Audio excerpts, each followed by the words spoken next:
not there in person because they decided to use some film of her in 2019 and not have her on set. But should she be invited? Has she been cancelled? Let's speak to Kellie-Jay Keane, who's founder of Standing for Women, joins me now. Kellie-Jay, very good morning to you. Good morning to you. So it does look as if, although J.K. Rowling hasn't been entirely eradicated, she has been sort of somewhat cleansed of this. Should she be invited in person, or because of her views on trans and trans rights and transgender issues, and that being at variance to many of the stars who were in the films that she spawned, maybe it was right to keep her away? I think it's quite despicable that she's been kept away, to be honest. I mean, they've said in this independent story that she's been included, but she hasn't. We knew that the footage was going to be used from previous sort of years. So she's still been omitted. I think it's just despicable. It's her entire world, her idea, her talent, her brain that invented this entire story. I can't imagine the thinking, the meeting where they decided that she should be excluded. I mean, I sympathise with that, trying to see the other side. And the other side would be, she's such an influential person, she's such an influential individual, that if she comes up with views, then the torrent, if you like, of abuse that can then be landed at the feet of those who are trans because of the views that she holds means that it makes it very difficult for them. I don't think understanding biology and knowing what a woman is brings abuse on anybody. I don't really see that the truth is responsible for abuse. And I don't think that anything she said would, even the most terrible of human, would be able to interpret what she said into something that meant people should discriminate against anybody. She simply defended women.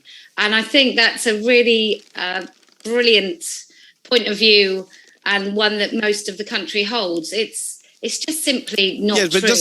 But it doesn't necessarily make it right, because I would stand up for her right to speak out. I wouldn't necessarily agree with her views on the matter of trans issues, because but then what do I know? But here, for example, in the papers today, and I think it is worth just picking it out, because it's one of those stories that, when one sees it, that we're talking about somebody whose life was pretty much cancelled because they were born a man and then they transitioned and became a woman, became a model, and as soon as they were found out, they were outed about it, and they've passed away, and yet it's still sort of, it's still a sort of major story that, if there is discrimination in this way, then it can have a terrible effect on somebody's life.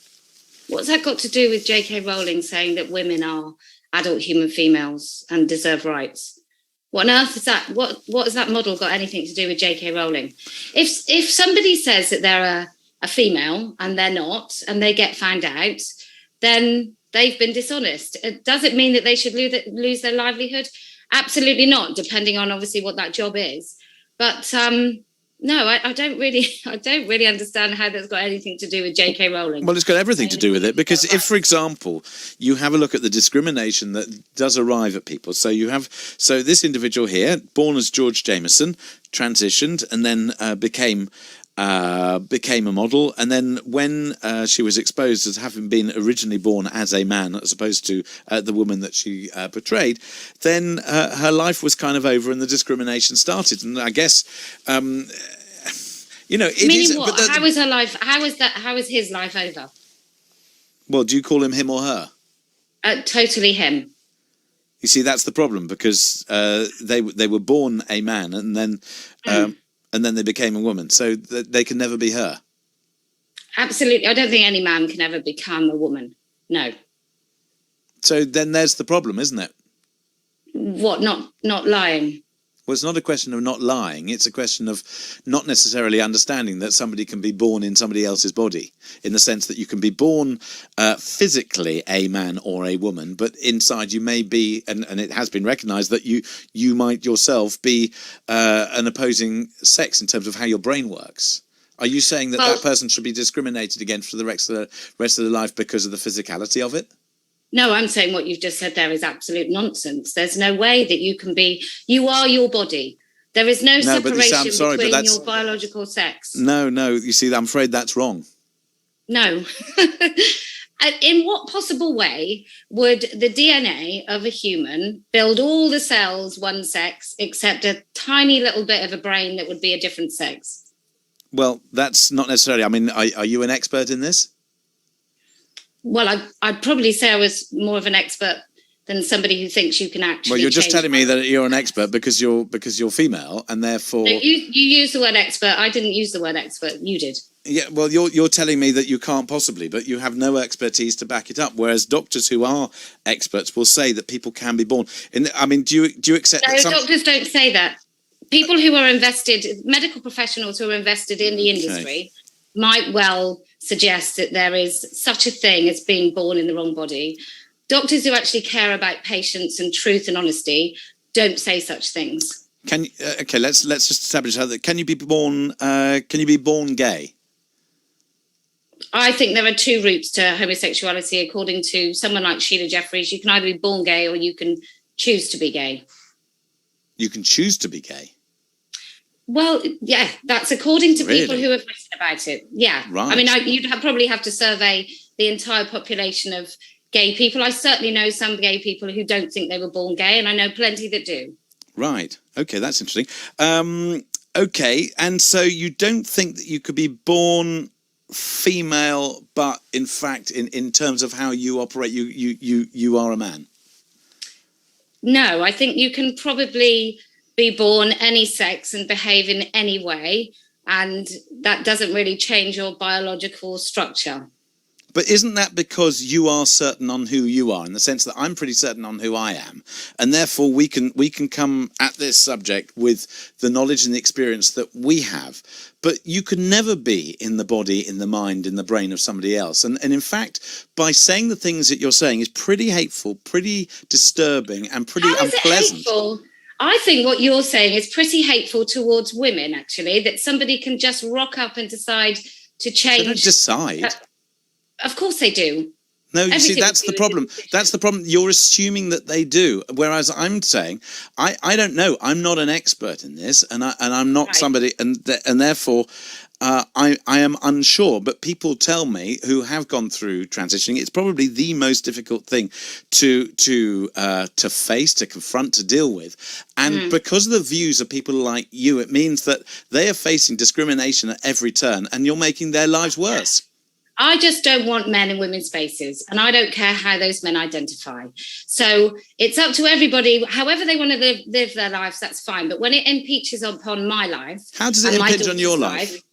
Well, if I want to go in a female-only space and there's men in there who decide that they're women, then it's no longer a female-only space, is it? But then men were told that they wanted to have men-only spaces, and then they were told that that was discrimination. They weren't allowed to do it. So are men more unsafe now they can't have the golf clubs? Well, it's not a question of safe. It's just that it's cake and eat it, isn't it? Well, it is for women. Right. It is a question of safety for women. We are much so less all men are safe predators? in unisex spaces. No, not all men. Just the one. Some are, and we don't know which ones they are. That's why we have segregated spaces. Right. I mean, isn't it better that we try and train all people to be a little bit more respectful to each other? Well, when we don't have any men committing sexual assault, rape and domestic violence, then I will totally agree with you that we could do that. But until that happens, I'm afraid... And so women don't commit those crimes as well? Not at the rate of men, no. As they certainly don't commit rape. Right. Okay. I am slightly staggered by your views on the basis that... that biological sex I may have to change my mind. Maybe it was right that if you take those views, maybe you should be cancelled. Wow. You're on talk radio, right? Yes. Okay. And you think people should be cancelled for having a view? No, I don't. I don't think they should be. I don't think people should be cancelled, and I would like people to have different views. But it's just I find it staggering that you would want to have this kind of discrimination perpetrated against people who are born different from you. No, I want men out of women's spaces. That's not born different. That's a biological fact. And that biological fact determines whether or not somebody is a risk to women. And is it okay if men... Okay, all right, fine. No, I understand. No, I understand. So is it okay if men said that they wanted women out of their spaces? Is that all right? Do you mean like private spaces like toilets and places where men might undress? Might be. Well, absolutely. Of course women shouldn't be in those spaces. Okay, and what about other places? Like what? I don't know. Like what places? Bars, restaurants, or anything else? I mean, should we just go back to segregated society? The reason feminists of old decided that they wanted to eradicate some of those men-only spaces is because in those corridors of power, that's where important conversations were taking place, and women, by not being allowed in those spaces, were out of the conversation. That is a very different thing than wanting to keep men out of women's spaces, like when women are undressing. I mean, I will ask you the age-old question. Does my 15-year-old daughter have the right to go in a female-only space and expect there only to be females? But if there are only females, if somebody is or has transitioned, then they are a female. Well, 90% of men that say they transition have no intention of taking hormones or losing their genitals. And so, as far as I'm concerned, you don't transition anywhere. There's no such thing. Nobody ever changes from one sex to another. But certainly what we're talking about predominantly with men is men over the age of 40 deciding that they want to dress as women. It's what we used to call transvestites. And so this whole transgender just totally loses the fact of what really is going on. Most people who call themselves trans are not transsexuals. They're transgender. They're transvestites in old language. Right. Okay, well then let's leave the old language. Kellie-Jay King, founder of Standing for Women, thank you very much indeed for joining us here on Talk Radio. Made us somewhat late for the news. I'm astounded.